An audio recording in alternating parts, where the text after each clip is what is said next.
Kalau sudah kadung terkena kanker, apa yang harus kita lakukan? Oke, kita bahas langkah-langkah yang harus dilakukan seseorang ketika kadung terkena kanker. Baik itu kanker payudara, kanker usus, kanker hati, dan kanker-kanker yang lain. 1. Sering-seringlah berdoa dalam kondisi khusyuk dan pasrah kepada Allah Subhanahu wa Ta'ala.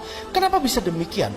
Perlu Anda ketahui, ketika seseorang berada dalam kondisi khusyuk, maka dalam dunia psikologi orang tersebut akan masuk ke dalam kondisi trans atau gelombang theta, di mana ketika seseorang sering masuk ke dalam kondisi trans dengan perasaan yang khusyuk, tenang, pasrah, maka otak akan mengeluarkan hormon serotonin dan hormon endorfin yang sangat melimpah, di mana kedua hormon ini akan sangat membantu dalam proses perbaikan sel-sel tubuh yang terkena kanker.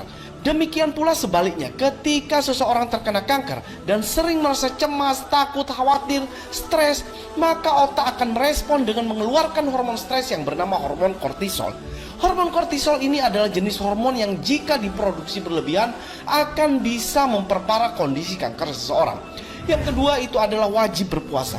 Penderita kanker wajib untuk berpuasa, baik itu puasa sunnah, puasa wajib maupun puasa intermittent fasting. Kenapa perlu puasa? Tujuannya adalah untuk mengurangi pasokan makanan yang bisa menambah jumlah racun yang masuk ke dalam tubuh. Karena semakin banyak makanan yang masuk, maka semakin besar kemungkinan racun juga akan masuk. Selain itu, dengan berpuasa maka akan meningkatkan produksi indukan hormon yang disebut dengan HGH atau Human Growth Hormone hingga lebih dari 500 kali lipat. Sekedar informasi, fungsi HGH ini salah satunya untuk meningkatkan imunitas tubuh seseorang. Keuntungan lain ketika orang berpuasa, maka akan terjadi yang namanya proses autofagi, di mana autofagi merupakan cara tubuh untuk membersihkan dari sel-sel yang sudah tua, sel-sel yang rusak, sehingga dapat membentuk sel-sel baru yang lebih sehat dan lebih kuat. Dengan kata lain, proses regenerasi sel akan berjalan lancar. Yang ketiga itu adalah ganti air putih Anda dengan air alkali. Bisa air Zam-Zam, Kangen Water, Indomaret pH 8, Total 8 Plus, Pristine, intinya air alkali. Di Indomaret atau Alfamaret ini banyak. Tujuannya apa? Tujuannya adalah untuk menaikkan pH darah Anda dari asam menjadi basa. Minum minimal 2 liter atau sekitar 8 gelas sehari. Seperti yang sudah dibahas di konten sebelumnya, menurut Dr. Keiichi Morishita dalam bukunya The Hidden Truth of Cancer, kanker dan tumor tumbuh subur di kondisi tubuh yang ber-pH asam. Dengan mengkonsumsi air alkali, maka pH darah akan berubah dari yang awalnya asam menjadi basa. Selain itu, air alkali akan melancarkan proses keluarnya kotoran melalui BAB, sehingga otomatis akan membersihkan usus dan akan memperbaiki sistem metabolisme Anda.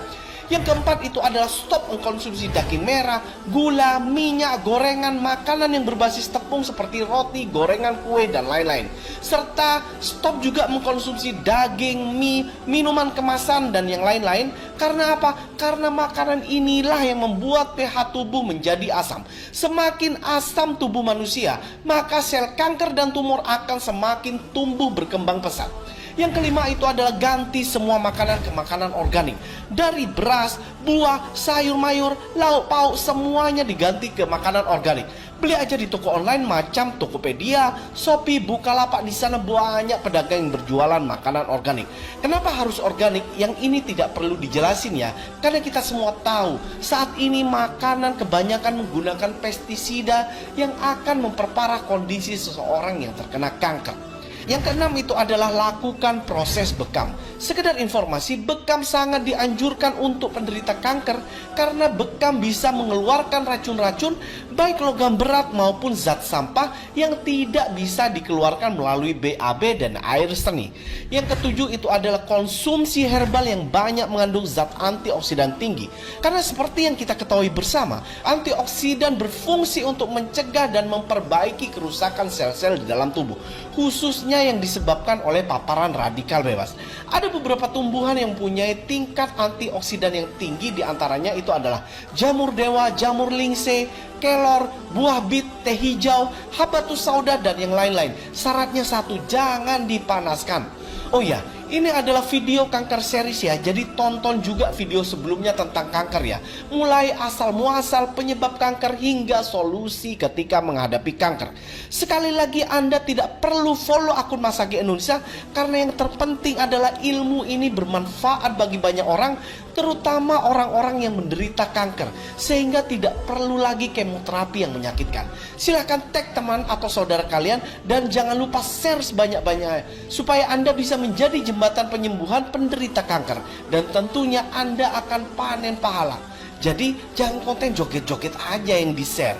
Yang bermanfaat kayak gini-gini ini harus di-share sebanyak-banyaknya. Tetap semangat dan yuk lawan kemustahilan bersama Mas Sagi Indonesia.